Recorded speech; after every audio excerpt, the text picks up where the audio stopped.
Selamat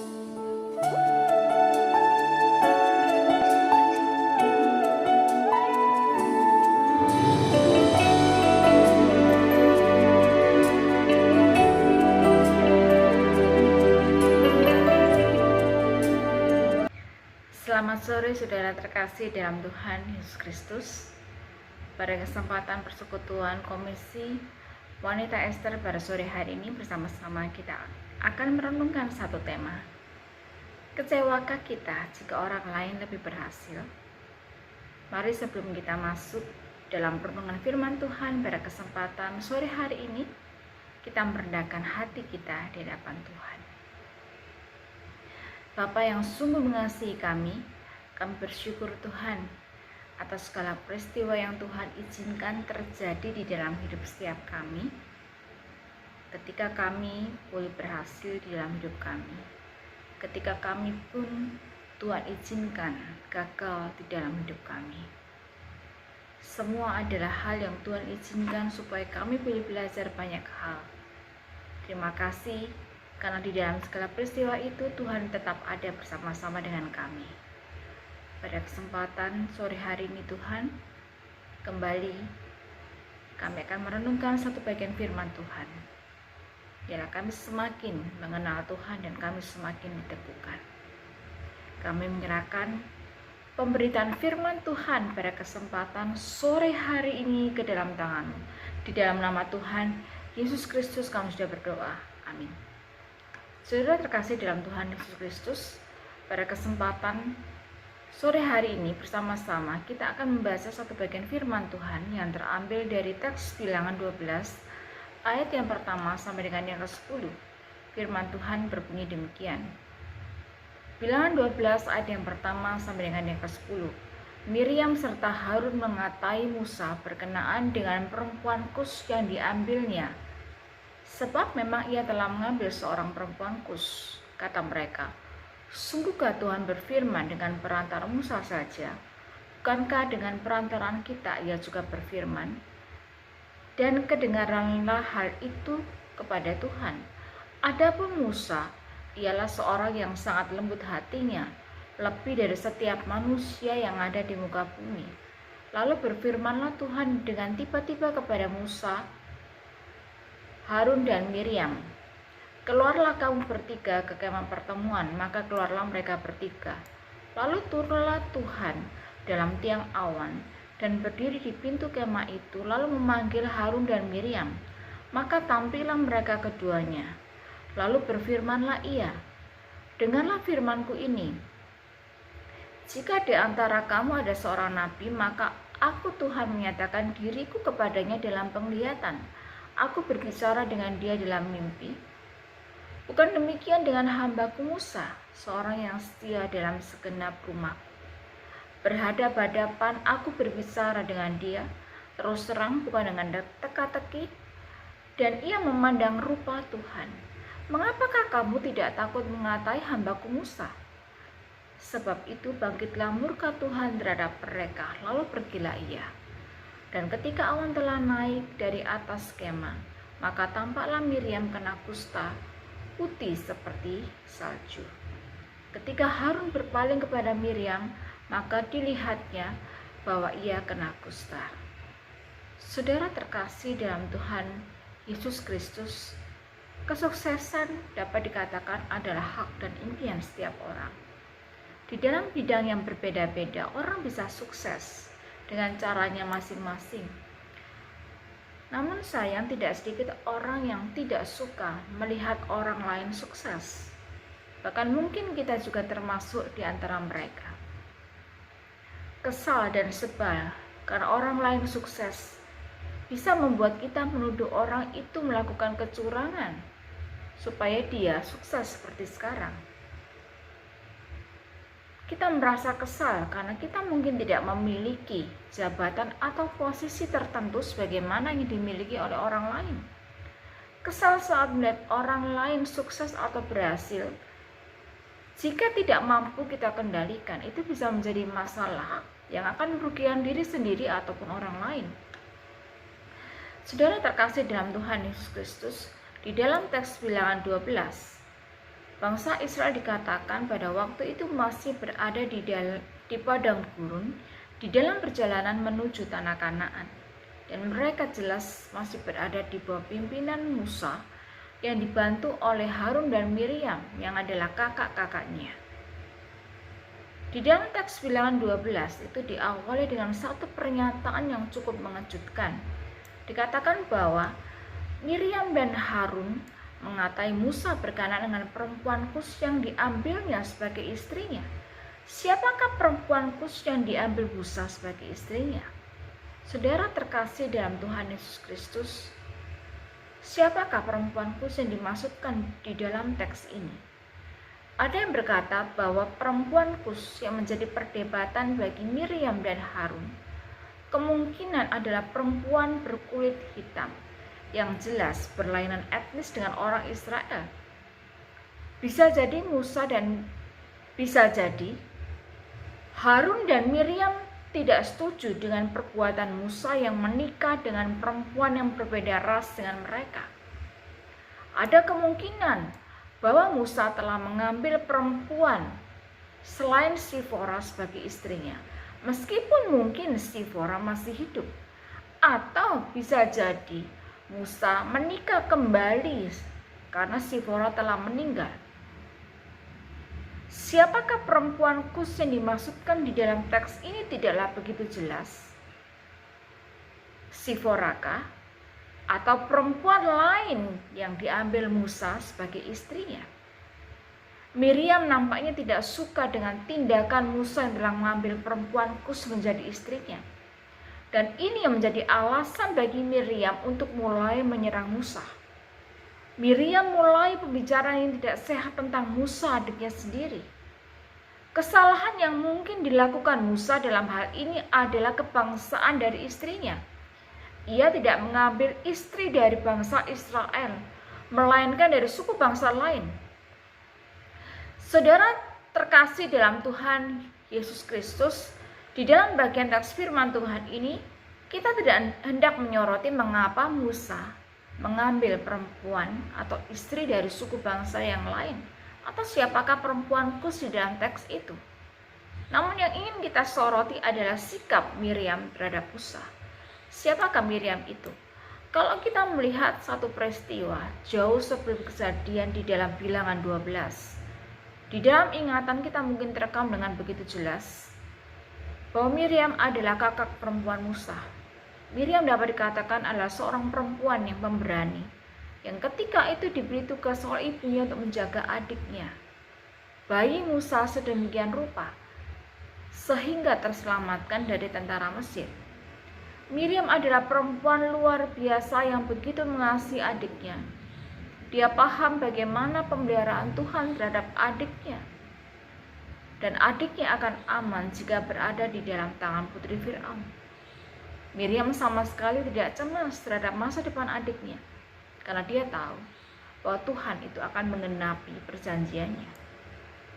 Kemudian di dalam bagian teks firman Tuhan yang lain, kita kembali bertemu dengan sosok Miriam ini di dalam peristiwa keluarnya bangsa Israel dari Mesir yang dipimpin oleh Musa. Miriam yang kita kenal sebagai kakak Musa, dia adalah juga sebagai seorang nabi dan saudara perempuan Harun. Dia yang pernah berada di tepi sungai Nil, dia kini bisa menyaksikan kekuatan Tuhan yang luar biasa yang mengeringkan laut Tiberia. Bahkan dia juga mengajak perempuan-perempuan lain untuk memuji Tuhan, untuk memuji kebesaran Tuhan. Di dalam peristiwa yang dilalui oleh Miriam, kita melihat dengan jelas bahwa dia adalah perempuan luar biasa, perempuan pemberani. Tuhan telah memakai hidup Miriam sejak dia masih sangat muda. Bagaimana Tuhan memakai hidupnya untuk menyelamatkan bayi Musa. Dan di dalam perjalanan hidupnya kita melihat bagaimana Miriam itu memimpin para perempuan Israel untuk memuji Tuhan. Karena karya penyelamatan Tuhan yang begitu luar biasa atas bangsa Israel. Lalu mengapa di dalam Bilangan 12 kita melihat sesuatu yang negatif tentang Miriam? Miriam mengatakan hal yang negatif tentang Musa. Saudara terkasih dalam Tuhan Yesus Kristus, Miriam mungkin merasa kecewa atau iri hati terhadap Musa, terhadap kepemimpinan Musa. Pernikahan Musa dengan perempuan Kus menyebabkan dia mengata-ngatai Musa. Pernikahan Musa adalah satu fakta yang tidak dapat dirubah, tidak dapat diapa-apakan, dan selama ini tidak menjadi persoalan. Namun yang menjadi persoalan adalah apa yang ada di dalam hati Miriam yang tidak kelihatan. Karena yang bisa kelihatan adalah Musa menikah dengan perempuan Kus. Orang bisa melihat fakta itu dengan jelas. Yang menjadi persoalan sebenarnya bukanlah pernikahan Musa dengan perempuan Kus itu. Namun ada gejolak yang muncul di dalam hati Miriam. Ada rasa iri hati dan dia ingin menempatkan diri pada posisi Musa sebagai pemimpin bangsa Israel. Pada kenyataannya, keluhan Miriam tentang pernikahan Musa adalah dalih untuk melancarkan pemberontakan dengan tujuan supaya dia bisa mengangkat dirinya di dalam posisi kekuasaan tertinggi. Miriam mungkin merasa kecewa karena Tuhan menempatkan Musa sebagai pemimpin Israel. Kenapa Musa? Kenapa bukan dia? Musa adalah adiknya, dari segi usia Musa jauh lebih muda. Rasa kecewa yang terus-menerus ada di dalam diri Miriam menimbulkan rasa iri hati di dalam dirinya. Karena Miriam membandingkan dirinya dengan Musa. Miriam iri hati dan kemudian dia mengatai Musa. Tetapi pada akhirnya kita melihat bagaimana Tuhan itu menghukum Miriam. Saudara terkasih dalam Tuhan Yesus Kristus, mengapa terkadang muncul rasa iri hati di dalam diri seseorang? Iri hati adalah satu keinginan untuk apa? Merampok secara tersembunyi, mengambil apa yang menjadi milik orang lain dan kemudian mengklaim itu menjadi miliknya sendiri. Iri hati bukan keinginan untuk meningkatkan atau mengembangkan diri menjadi lebih baik. Dia ingin merampas apa yang menjadi milik orang lain. Mengapa timbul rasa iri hati di dalam diri kita? Di dalam Yakobus 3:14 dikatakan bahwa jika kamu menaruh perasaan iri hati dan kamu mementingkan diri sendiri, janganlah kamu memegahkan diri dan jangan berdusta melawan kebenaran. Rasa iri hati dapat muncul di dalam diri seseorang jika dia mementingkan dirinya sendiri. Hati yang egois, hati yang berpusat pada diri sendiri, hanya dia yang boleh dapat yang terbaik, orang lain tidak boleh dapat. Hanya dia yang boleh jadi pusat perhatian. Segala sesuatu itu harus menjadi miliknya, bukan menjadi milik orang lain. Perhatian orang yang iri hati hanyalah kepada dirinya sendiri. Dia tidak memikirkan kepentingan orang lain. Itulah sebabnya mengapa dia tidak dapat bersukacita ketika orang lain berhasil. Itu pula yang menyebabkan Miriam iri hati terhadap Musa. Dia iri hati karena Musa menjadi pusat perhatian bukan dirinya. Musa dapat berbicara muka dengan Tuhan, dan itu tidak dialami oleh Miriam. Karena itulah dia merasa iri hati. Pusat perhatian orang adalah Musa, bukan dirinya. Penyebab yang kedua adalah orang bisa iri hati. Karena apa? Karena dia memegahkan dirinya sendiri. Dia merasa dirinya yang paling baik. Dia merasa dirinya the best. Kita merasa diri kita yang terbaik. Ketika ada orang yang lebih kaya, lebih ganteng, lebih cantik, lebih berbakat, lebih terkenal, lebih segalanya dari kita, lebih berhasil dari kita, kita iri hati. Saudara terkasih dalam Tuhan Yesus Kristus, seorang yang bernama John Stott pernah mengatakan bahwa semua kejahatan di muka bumi ini berawal dari kesombongan dan iri hati. Karena iri hati, maka Kain membunuh Habel, adiknya. Karena iri hati, orang Yahudi menyerahkan Yesus untuk disalibkan. Karena iri hati, sekarang banyak orang berusaha membunuh reputasi atau kebaikan orang lain. Perasaan iri hati ini sangat berbahaya karena dapat membuat orang berdusta melawan kebenaran. Rasa kurang puas dengan prestasi kita terkadang dapat mendorong kita untuk berjuang mendapatkan hal yang lebih baik, dan itu adalah hal yang baik. Tetapi kalau itu menjadi iri hati yang mau merebut dan merusak apa yang menjadi milik orang lain, dan itu adalah hal yang jahat. Tetapi yang lebih lagi adalah bukan saja seseorang itu mau mengambil atau merebut atau merusak apa yang tidak bisa dimilikinya. Dia bisa memfitnah atau memutarbalikkan kebenaran supaya apa yang tidak dimilikinya itu menjadi miliknya. Saudara terkasih dalam Tuhan Yesus Kristus, perasaan iri hati adalah perasaan yang berbahaya. Kita harus membuang rasa iri hati di dalam diri kita jauh-jauh ketika itu mulai menyusup di dalam diri kita. Amsal 14:30 mengatakan bahwa hati yang tenang menyegarkan tubuh, tetapi iri hati dikatakan membusukkan tulang. Yakobus 3:16, sebab di mana ada iri hati dan mementingkan diri sendiri, di situ pasti akan muncul kekacauan dan segala macam perbuatan jahat. Ketika mulai muncul iri hati, pasti akan ada kekacauan dan segala macam perbuatan jahat. Jadi jauhkan diri kita dari sikap iri hati dengan tidak membandingkan diri kita dengan orang lain. Ketika kita membandingkan diri kita dengan orang lain, kita mulai mencari alasan untuk mencari kesalahan orang lain. Membandingkan diri kita dengan orang lain dapat berubah menjadi sikap iri hati yang menggerogoti kita. Kalau kita membandingkan diri kita dengan orang lain, kita akan merasa lebih rendah. Tuhan mungkin memberikan kemampuan musikal kepada diri kita. Namun ketika mulai membandingkan diri dengan orang lain, kita tidak mampu melihat ini sebagai satu kelebihan. Karena kita mencari apa yang tidak kita miliki. Ingat, Tuhan itu memberikan karunia yang berbeda sesuai dengan keunikan kita. Hal yang kedua adalah berusaha untuk menemukan kepuasan di dalam peran yang Tuhan berikan kepada kita.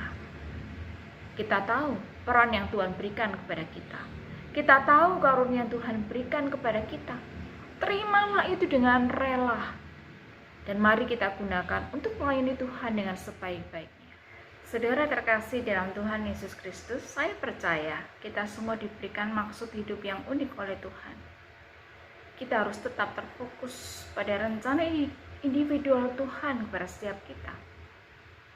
Jika kita mulai tergoda untuk iri hati, katakan pada diri kita sendiri bahwa Tuhan di dalam kebijaksanaan dan kedaulatan yang sempurna memberikan kepada orang yang Dia inginkan agar dimiliki oleh orang itu, dan di dalam kebijaksanaan dan kebaikannya memberikan yang terbaik kepada saya.